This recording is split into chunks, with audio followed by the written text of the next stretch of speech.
কেবল শুধু জ্ঞান থাকলে বা তপস্যা করলেও ভগবানকে লাভ করা যাবে না। কেবল কৃষ্ণের প্রতি অহৈতুকী ভক্তি এই জীবকে জড়জগতের বন্ধন থেকে মুক্ত করবে। সেজন্য ভগবান বলছে মাম সজু হবে বিচারে না ভক্তি যুগে না সেবতে সগুণান সম্মতিত এতান বর্ম বুয়ায়ু কল্পতে। যিনি অকৃন্তিক ভক্তিযুগ সহকারে আমার সেবা করবেন তিনি প্রকৃতি সমস্ত গুণ করতে পারবেন এবং বর্মবোধস্বর উন্নত হন কেবল ভক্তির মাধ্যমে। বক্তামাম অভিজানাতি, কেবল ভক্তির মাধ্যমে আমাকে জানা যায়। এখানে দৃষ্টান্ত দিচ্ছেন এই গুণত্রয়, যে সত্যগুণ একটা কারাগার, সেখানে তো আপনাকে এসি টিভি ফ্রিজ সব কিছু দিয়েছে, সুন্দর একটা ব্যবস্থা করে দিয়েছে থাকার আলিশানভাবে, কিন্তু সেটাও কিন্তু কারাগার, সেটাও কিন্তু বন্ধনের কারণ। আবার ধরো রজগুণী, তারও কারাগার আছে, সেটা তো তাকে রূপা চেন দিয়ে বাঁধিয়ে রাখা হয়েছে, তার মধ্যে ব্যস্ততা, প্রতিযোগিতা, অস্থিরতা, তার অনেক অর্থ সম্পত্তি সব কিছু আছে, অনেক দ্বন্দ্বলতা আছে, কিন্তু সেটাও তো একটা কারাগার, সেটাও বন্ধন। আর যারা তমগুণ তারা অন্ধকার সেল, অনেক কষ্ট, অনেক জড়তা, অনেক দুঃখ দুর্দশা ভোগ করতে হয়, সেটাও কারাগার, সেটাও তো লোহার শিকল থেকে বন্ধে রেখেছে। তাহলে মুক্তি কেবল কিসের মাধ্যমে আসবে? কেবল কৃষ্ণ ভক্তি অনুশীলন করার মাধ্যমেই কারাগার থেকে উদ্ধার হওয়া সম্ভব। কিসের মাধ্যমে? কেবল কৃষ্ণ ভক্তি অনুশীলন করার মাধ্যমে, এছাড়া কোনো উপায় নেই। শিকল তো শিকলেই, আপনাকে সোনার চেন দিয়ে বাঁধুক আর রূপা চেন দিয়ে বাঁধুক বা লোহার শিকল দিয়ে বাঁধুক, বন্ধন তো বন্ধ নেই। সেই জন্য আমরা যদি সত্য গুণও থাকি, সেটাও বন্ধনের কারণ। উদাহরণ, নগদ দড়ি, এই গুণগুলি তিনটি দড়ির মধ্যে জীবকে বেঁধে রেখেছে, সোনার শিকল, রূপার শিকল আর লোহার শিকল। তো মুক্তি পেতে হলে আমাদের কী লাগবে? এই দড়ি বা শিকল কাটতে হবে। আর এই দড়ি বা শিকল আমরা কীভাবে কাটতে পারি? কেবল কৃষ্ণ ভক্তি দ্বারা। কৃষ্ণ ভক্তির দ্বারা কেবল আমরা এই শিকল থেকে মুক্ত হতে পারি। তার দৃষ্টান্ত দিচ্ছেন অজামিল। তিনি তমগুণে পতিত ছিলেন, পতিতালয়ে জীবনযাপন করতে পতিতালয়ে আসক্ত ছিলেন, কিন্তু অন্তিমকালে দেখলাম তিনি ভগবান শ্রী নারায়ণের নাম যখন উচ্চারণ করলেন, তখন বৈকুণ্ঠ লোক থেকে চতুর্ভুজ নারায়ণ এসে তাকে কী করলেন? উদ্ধার করলেন, মুক্তি লাভ করলেন। তো শিক্ষা এটাই, কেবল ভক্তি প্রদান, বর নাম স্মরণ করা হচ্ছে সর্বস্ব মুক্তির পথ। নাম নামাকারী বহুদা নিজ সর্বশক্তিস্তত পিতা নিয়মিত স্মরণের কালো এতাদৃষ্ট কৃপা। কেবল এই নামের মাধ্যমে আমরা কৃপা লাভ করতে পারি। সেজন্য আমি মূল বিষয়বস্তু যেটা বোঝাতে চাচ্ছি, এই সত্য, রজতম, এই তিনটি গুণ জীবকে আবদ্ধ রাখে। আমরা এই দুইটা জানতে পারলাম। আর এই গুণত্রের অধীন ব্যক্তি কী করেন? সুখ, দুঃখ, অজ্ঞান ও কর্মফলে গুরুপাক খায়। যারা সত্যগুণী তারা সুখ লাভ করে, যারা রাজগুণী তারা দুঃখ লাভ করে, যারা তমগুণী তারা অজ্ঞানতা এবং যার কর্মফল তাদেরকে জন্ম মৃত্যু জরাবিধি চক্রে গুরুপাক খেতে হয়। তো মুক্তির উপায় কি? কেবল কৃষ্ণ ভক্তি জীবকে তিন গুণের ঊর্ধ্বে তুলে আনে। কেবল কৃষ্ণ ভক্তি জীবকে তিন গুণের ঊর্ধ্বে তুলে আনে। তো ভক্ত হয়ে জীবনযাপন করলে মানুষ সত্যিকার অর্থে মুক্ত, নির্গুণ এবং ভগবানের সেবায় ভগবত ধামে প্রবেশ করতে পারে। আমি আবার বলছি, ভক্ত হয়ে জীবনযাপন করলে মানুষ সত্যিকার অর্থে মুক্ত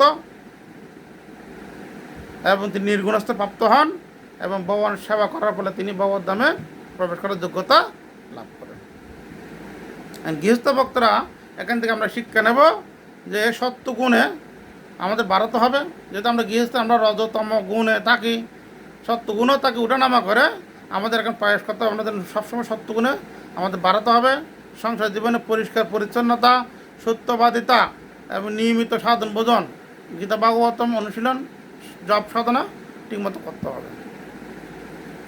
রজগুণে আধ্যাত্মিক সেবায় রূপান্তর করতে হবে। আমরা যদি রজগুণে থাকি সেটা আমাদের আধ্যাত্মিক সেবায় রূপান্তর করতে হবে। সত্যগুণে বাড়াতে হবে। কীরকম? আমাদের পরিশ্রম, আত্ম উপার্জন সব কিছু বৈষ্ণব সেবা, ভগবত সেবা, কৃষ্ণ সেবায় প্রয়োগ করতে হবে। আর তমগুণ থেকে বাঁচতে হলে আমাদের অলসতা, নেশা, হিংসা এগুলো পরিহার করতে হবে। যদি তমগুণ থেকে আমরা রক্ষা পেতে চাই, আমাদের কী করতে হবে? অলসতা, নেশা, হিংসা, মাৎসর্য, লোভ, লালসা এগুলো পরিহার করতে হবে। সিদ্ধান্ত এটাই যে নিয়মিত হরিনাম জপ, ভাগবত শ্রবণ এবং প্রসাদ গ্রহণ, এই গুণগুলো জয় করা সম্ভব। নিয়মিত ভাগবত শ্রবণ, হরিনাম জপ আর প্রসাদ গ্রহণ করার মাধ্যমে আমরা এই নির্গুণস্থ প্রাপ্ত হতে পারি। তো আমরা যেন সত্যগুণ আটকে না থাকি। এখানে সত্যগুণ বন্ধনের কারণ কেবল ভক্তির মাধ্যমে আমরা নির্গুণস্তর লাভ করতে হবে। ভগবান বলছেন, যে ভক্ত অনন্যভাবে আমার সেবা করেন সেই গুণত্রয় অতিক্রম করে ব্রহ্মাবস্থায় পৌঁছায়। এটাই মূল শেষ কথা। ভক্তি ছাড়া সত্য রজতম গুণ এটাকে মুক্ত হওয়া সম্ভব নয়। আর ভক্তি না করলে আমি সত্যগুণে থাকি আর রজগুণে থাকি, তমগুণে থাকি, এটা মায়ার দাসত্ব করা, এই জড়জগতের দাসত্ব করা। তো গৃহস্থ ভক্তের দায়িত্ব হলো সংসারের কর্তব্য পালন করে কৃষ্ণ ভক্তির মাধ্যমে গুণত্রয়কে অতিক্রম করা। গৃহস্থ ভক্তের দায়িত্ব হচ্ছে কি? কেবল কৃষ্ণ ভক্তি অনুশীলনের মাধ্যমে এই গুণকে অতিক্রম করা। সংসারে ছেলে মেয়ে, পিতা মাতা যারা থাকবে, আত্মীয় স্বজন, পরিবার পরিজন সবাইকে নিয়ে কী করতে হবে? কৃষ্ণ ভক্তি অনুশীলন করতে হবে। 10-5 মিলিয়ে নিজ দ্বারতে বসিয়া কীর্তন করা হবে হাতে তালি দিয়া। হরের নাম হইব, হরের নাম হইব, হরের নাম হইব কেবলম কৌল নস্তব্য নস্তব্য গতির উন্নত। এছাড়া কোনো গতি নেই। সেটা বলা আছে, অত বুদ্ধি দ্বিদশেষ্টা বর্ণাশ্রম বিভাগ সুনির্দিষ্ট ধর্মস্য সংসিদ্ধ হরি তোষণম। বলছে, হ্যাঁ দ্বিদশ্রেষ্ঠ।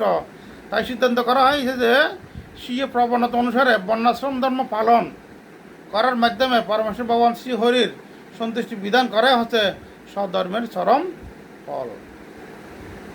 এই চরম ফল বর্ণাশ্রম ধর্ম পালন করার মাধ্যমে, বর্ণাশ্রমের কি গৃহস্থ, ব্রহ্মচর্য, বানপ্রস্থ, সন্ন্যাস সমস্ত একটাই কর্তব্য, কেবল শ্রী হরির সন্তুষ্টি বিধান করাই।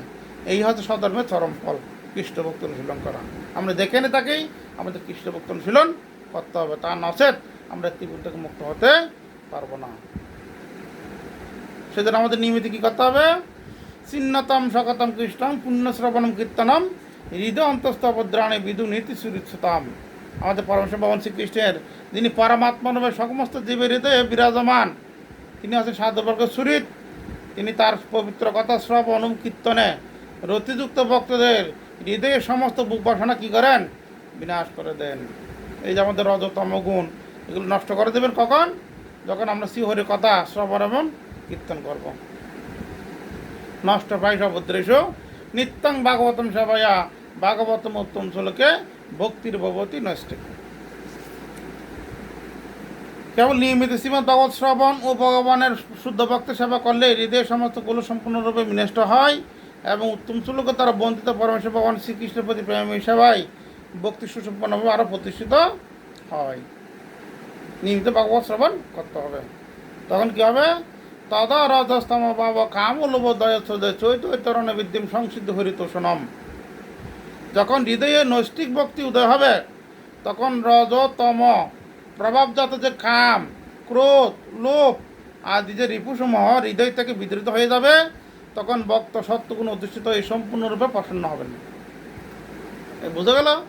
এই রজতম গুণ কখন যাবে? যখন নিয়মিত ভাগবত শ্রবণ করবো, তখন আমরা আনন্দ লাভ করবো, প্রসন্নতা লাভ করবো। এই হচ্ছে সলিউশন। তো সবাই ভালো থাকেন, সুস্থ থাকেন, সুন্দরভাবে কৃষ্ণ ভক্ত অনুশীলন করবেন, অন্তিমে গোলক বৃন্দাবনে ফেরত যাবেন। হরে বল, জয় ছিল প্রভুপাদ কি, তাই গৌর প্রেমানন্দে, হরি হরি বল।